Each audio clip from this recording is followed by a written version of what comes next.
नमस्कार मित्रांनो, मी हेमंत देसाई ऑफिशियल या माझ्या यूट्यूब चॅनलमध्ये आपलं स्वागत आहे. आज ज्या गोष्टीची चर्चा करायची आहे ती फक्त राजकारणाची नाही आहे, तुमच्या आमच्या जीवनाशी संबंधित असलेले विषय आहे आणि तो म्हणजे रस्ते आणि रस्त्यावरचे खड्डे. एक रास्ता है जिंदगी जो थम गए तो कुछ नहीं, गाणं आपल्याला माहिती आहे. पण रस्त्यामध्ये फारसं कोणी थांबत नाही, चालतं, वाहनांवरती बसलेले असतात आणि लवकरात लवकर आपल्याला जिथे जायचंय तिथे पोचायचं असतं. पण ठिकठिकाणी इतके खड्डे पडलेले आहेत महाराष्ट्रात, प्रत्येक शहरामध्ये, प्रत्येक गावामध्ये, की लोकांचा जीवनावरचा भरोसा शिल्लकच राहू शकत नाही. केव्हाही आपण मरू असं वाटायला, कारण आसपासचे मृत्यू बघितले आपण तर रस्ते अपघातामध्ये देशामध्ये 10-20 हजार लोक मरतात दरवर्षी. ही संख्या वाढतच चाललेली आहे. याच्याबद्दल खुद्द रस्ते मंत्री नितीन गडकरी यांनी सुद्धा काही वर्षांपूर्वी चिंता व्यक्त केली होती. पण चिंता व्यक्त करण्याच्या पलीकडे काही झालं नाही. महाराष्ट्रामध्ये म्हणजे वर्षामध्ये 700-800 लोकांचा बळी रस्ते अपघातात जातो. काही मृत्यू असतात ते कोणाच्या ना कोणाच्या चुकीमुळे होतात, ते अपघाती मृत्यू आपण म्हणतो. पण खड्ड्यांमुळे होणारी मृत्यू हे 700-800 मृत्यू असणं हे भयंकर आहे. आणि त्यामध्ये आता बघितलं आपण तर नाशिकमध्ये गेल्या काही महिन्यामध्ये 5 जणांचे मृत्यू झालेले. त्या माणसांच्या जीवाला काही किंमत नाही. म्हणजे विकास लहू गोरे हे ठाण्याच्या, हे नाशिकचे नाही, हे ठाण्याच्या डिझास्टर टीमचे प्रमुख होते. मी नाशिकचं मग सांगणार.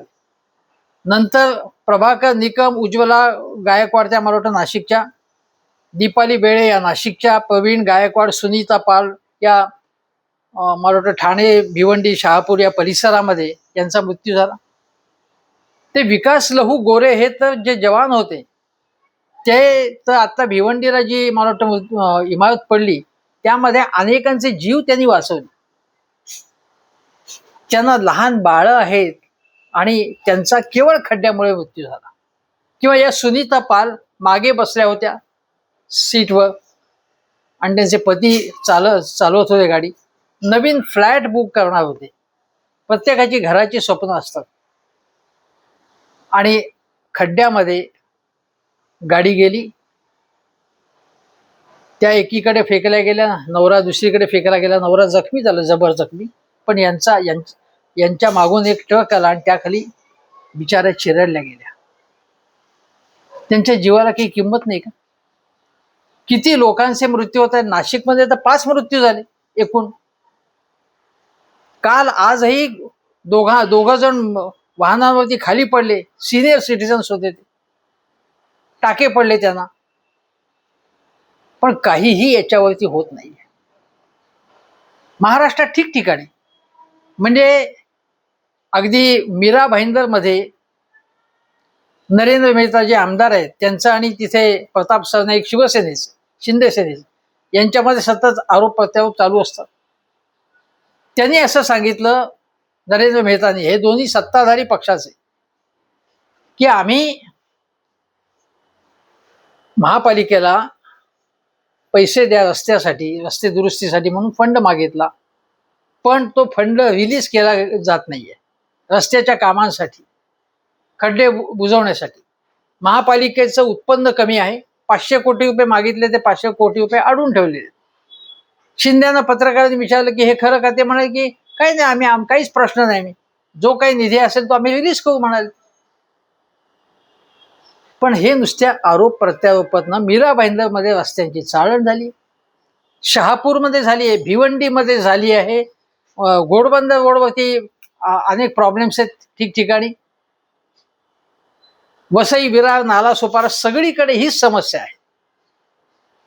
पुण्यामध्ये दावा करण्यात आला शासनातर्फे की 54 खड्डे आहेत. तिथे सजग नागरिक मंच जो आहे त्याचे विवेक वेलणकर हे अतिशय चांगलं काम करतात.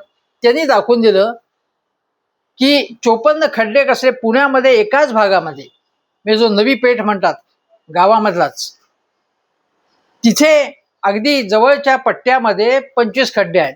तर शहरामध्ये किती खड्डे असतील? माझे एक मित्र आहेत खांडेकर म्हणून, त्यांच्याकडे चौकशी केली. ते म्हणाले की जिथे मेट्रो आहे, मेट्रोची कामं झालेली जिथे पुण्यामध्ये, त्या ठिकाणी जे खांब असतात त्याच्या बाजूचं जे कॉन्क्रीट आहे त्या ठिकाणी कामं नीट न झाल्यामुळे तिथे उंच सखल अशा प्रकारचं काम झालेलं आहे आणि खड्डे तयार झालेत. पाणी तिथे असतं, अंदाज येत नाही. तिथे अनेकदा तिथे घसरतात लोक मोटरसायकलवरनं, स्लिप होतात, गाडी स्लिप होते आणि हा फार मोठा प्रॉब्लेम पुण्यामधला आहे. ज्या पुण्यामध्ये जंगली महाराज असतात, माझे एक ज्येष्ठ स्नेही श्रीकांत शिवोळे काँग्रेसचे, त्यांनी म्हणजे 75च्या आसपास त्यांनी ते नगरसेवक असताना ते काम केलं होतं. तर अजूनही चांगला रस्ता आहे. पण ज्या ठिकाणी करप्शन असतं, भ्रष्टाचार होतो किंवा काम बेदरकारपणे केलं जातं, कामावरती नीट देखरेख केली जात नाही, तिथे प्रॉब्लेम होतो आणि ते नाशिकमध्ये घडलेले आहे.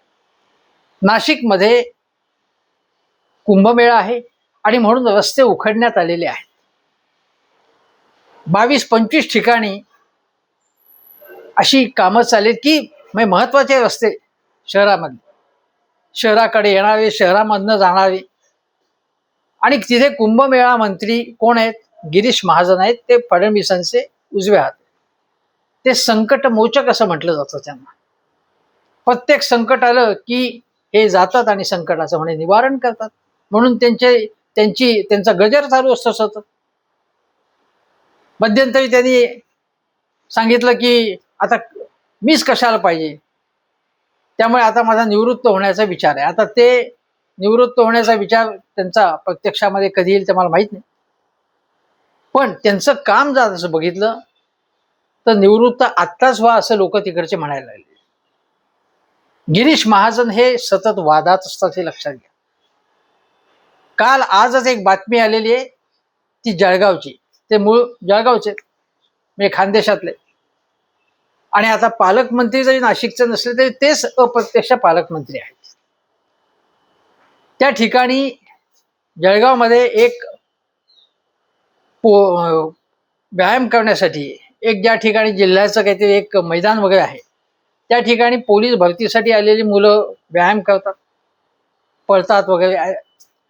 त्याची फी एकदम चौपटीने केली म्हणून तिथे आंदोलन करण्यासाठी तरुण आले तर हे दमदाटी करत होते.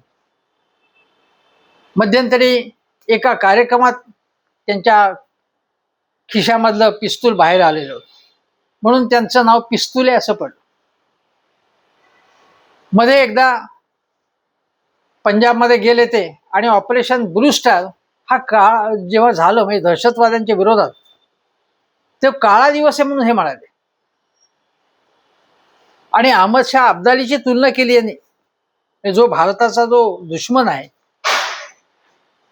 त्याच्याशी तुलना आपल्या तुम्ही जवानांची करता.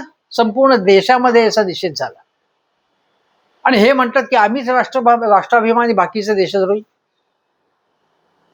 सांगलीला पूर आला होता तेव्हा हे महाभयंकर संकट होतं. हे तिथे बोटीमध्ये बसून हे संकटमोचक तथाकथित ते सेल्फी काढण्यात मग्न होत. आणि आता नाशिकमध्ये इतके बळी पडल्यानंतर यांचा स्टँड काय आहे लोकांचा, की आम्ही ठेकेदार नेमलेले आहेत. त्यांनी ठेकेदारांनी ते उपठेकेदाराला कामं दिलेली आहेत आणि मग त्यांनी नीट कामं केली नाहीत. सांगलीचे भाजपचे जिल्हाध्यक्षांनी असंच एक युक्तिवाद केलेला आहे. अरे तुम्ही 35,000 कोटी रुपयांची सांगली ह्या नाशिकमध्ये कामं चालली आहेत कुंभमेळ्याच्या निमित्ताने. नाशिक तुम्हाला ओळखू येणार नाही अशा प्रकारे चकाचक करू असं गिरीश महाजन म्हणतात. आणि खड्डे खणलेले, त्या खड्ड्यामध्ये लोक मरतायत. त्या ठिकाणी धोक्याच्या सूचना लिहिल्या आहेत का, बॅरिकेड्स आहेत की नाही ते माहित नाही. हे मेलेले लोक हे गेल्या काही महिन्यातले 5 बळी, आणि त्याखेरीज अनेक जणांच्या गाड्या उलट्या पालट्या झाल्यात, जखमी झालेले, त्याचं काय, त्यांची संख्या काय? याला जबाबदार कोण? नाशिकची सर्व पॉवर आज भाजपकडे आहे. शिंदे सेनेच्या लोकांनी सुद्धा तिथे आंदोलन केलं. उद्धव ठाकरेंच्या पक्षाने तर केलंच, पण शिंदे सेनेने आंदोलन केलं. खुद्द छगन भुजबळ ज्यांनी सार्वजनिक बांधकाम खाते मंत्री होते, छगन भुजबळांवरती बाकीच्या वेळी अनेक आरोप झाले, टीका झाली, ते तुरुंगात जाऊन आले, पण नाशिकमध्ये नाशिकला विकासाच्या मार्गावर नेण्याचं काम छगन भुजबळांनी केलं हे त्यांचे शत्रूही मान्य करतात. त्यांच्या समर्थकांनी बॅनर्स लावले की छगन भुजबळांना हे जबाबदारी द्यावी म्हणून. त्यावरती हे भाजपचे एक तरुण अतिउत्साही जे प्रवक्ते अत्यंत भंपकपणे जे बोलतात, ते म्हणाले की किती बॅनरबाजी केली तरी पालकमंत्री कोण होणार नाशिकचा अजून ठरलेलं नाही, तो पालकमंत्री झालेला नाही, पण प्रत्यक्षात सगळा अधिकार गिरीश महाजनांकडेच आहे. पालकमंत्री कोणी हो, बॅनरबाजी किती झाली तरी देवाभाऊ ठरवणार ते, म्हणजे तुम्ही शहाणपणा करू नका असा त्यांनी इशारा दिला.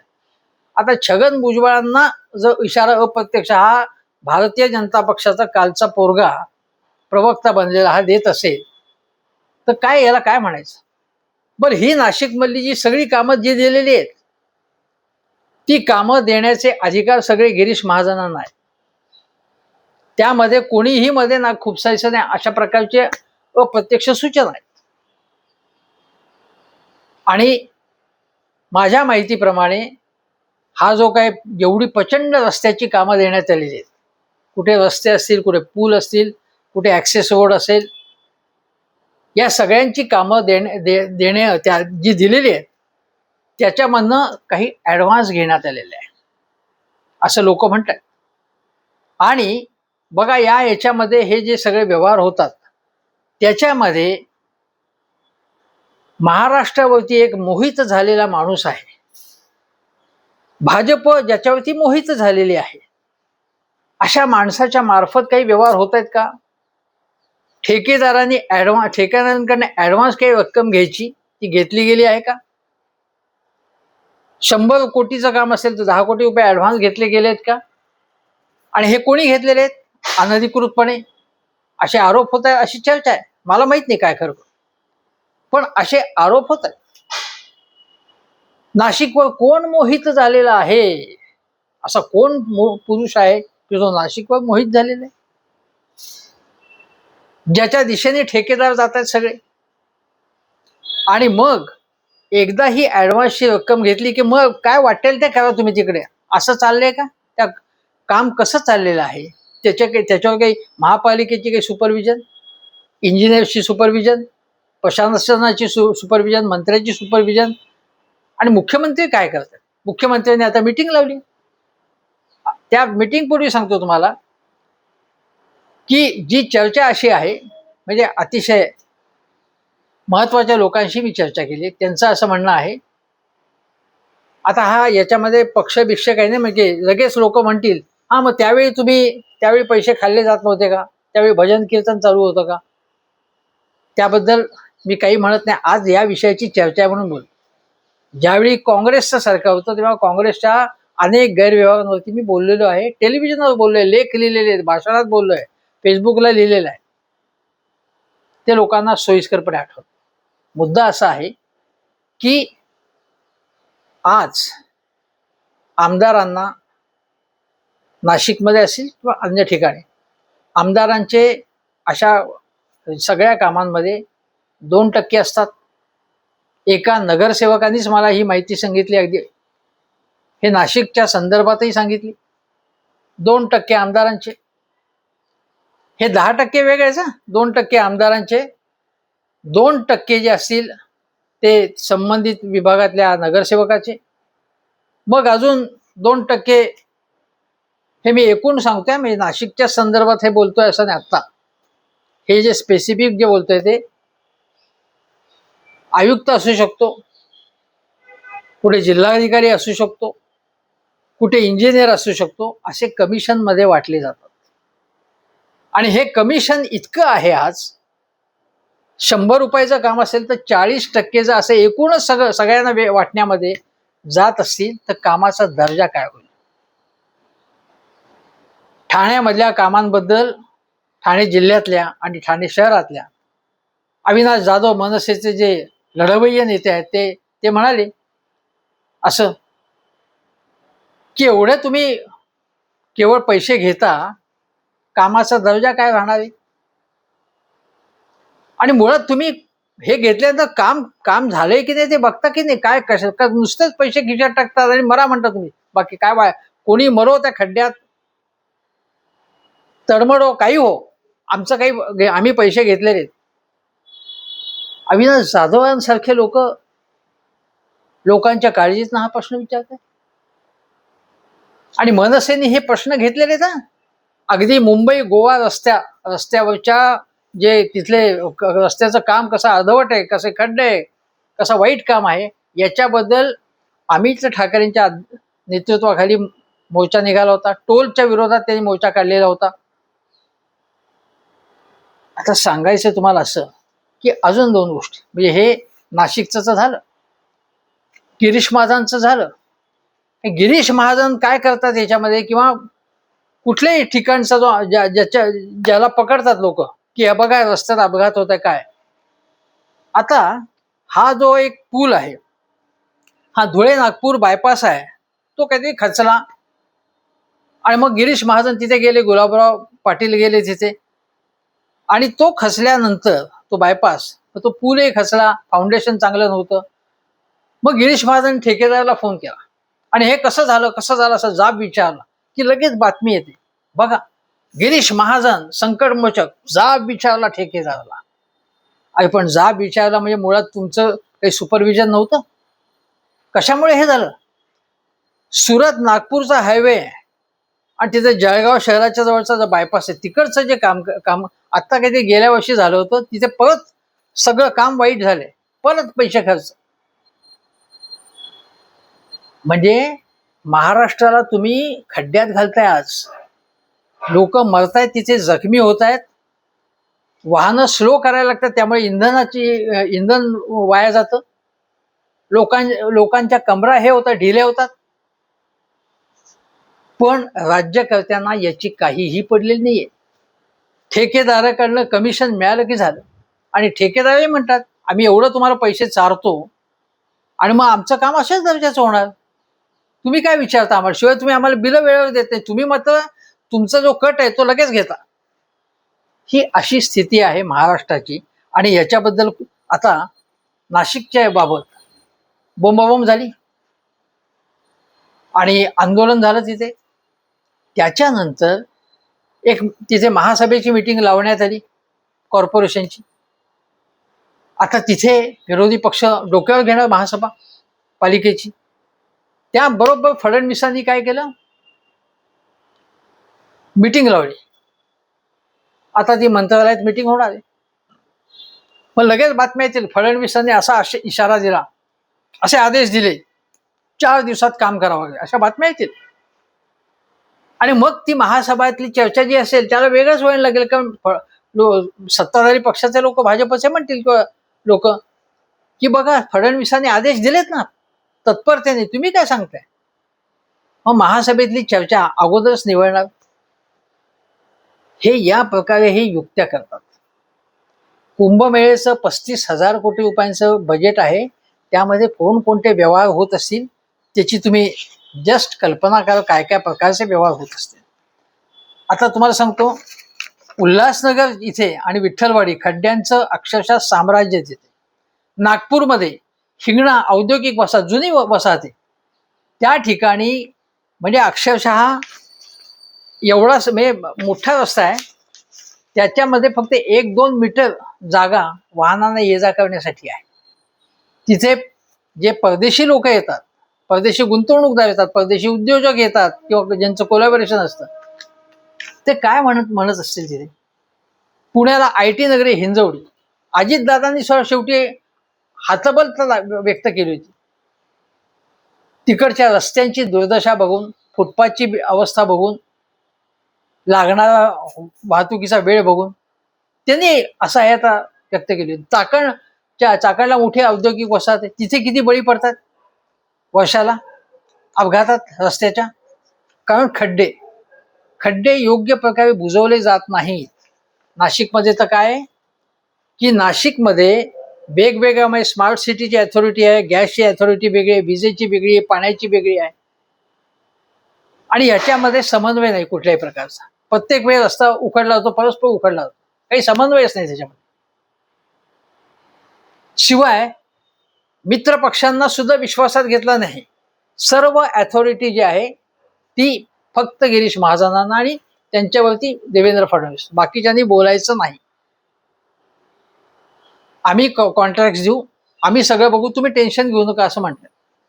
अशी स्थिती बघा नाशिक मधली आहे.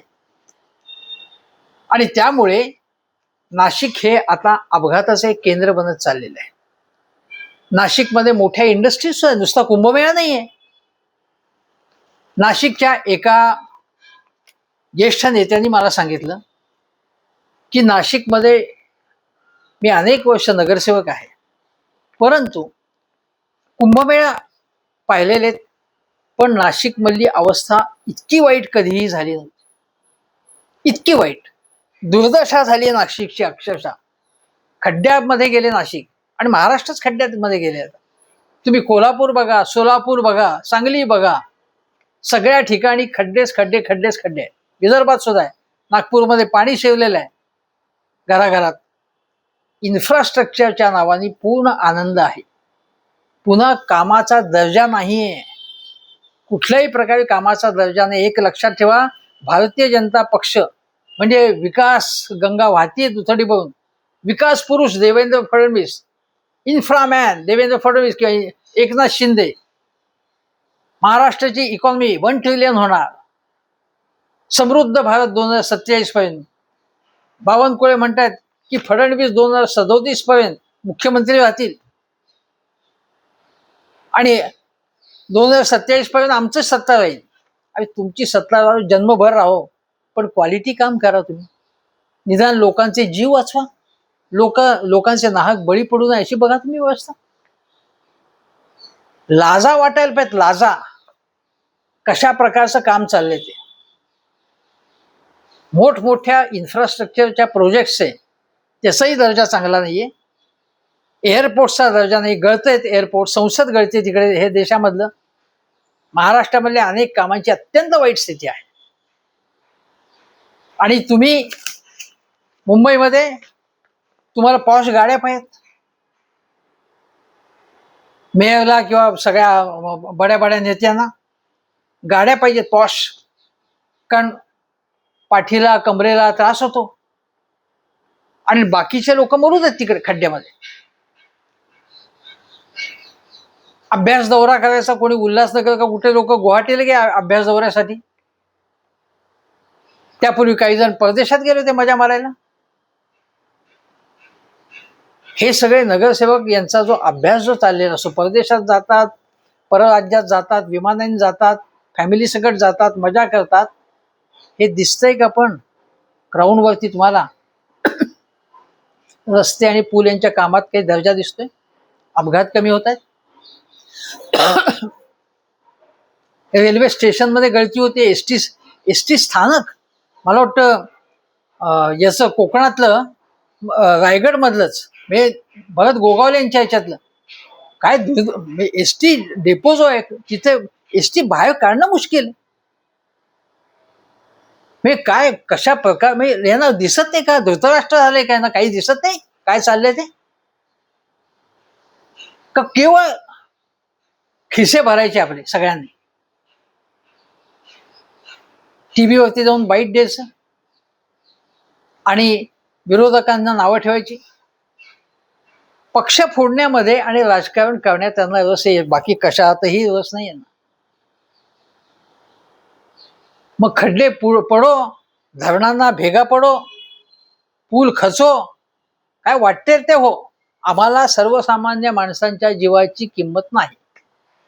माणूस जर मेला खड्ड्यांमध्ये किंवा अपघातात गेला कुठल्याही, मग आम्ही कॉम्पेन्सेशन देऊ, आम्ही तिकडे जाऊ, सर्वसामान्यांचा मी कसा नेता आहे हे दाखवू, बाईट देऊ आणि पुढे जाऊ.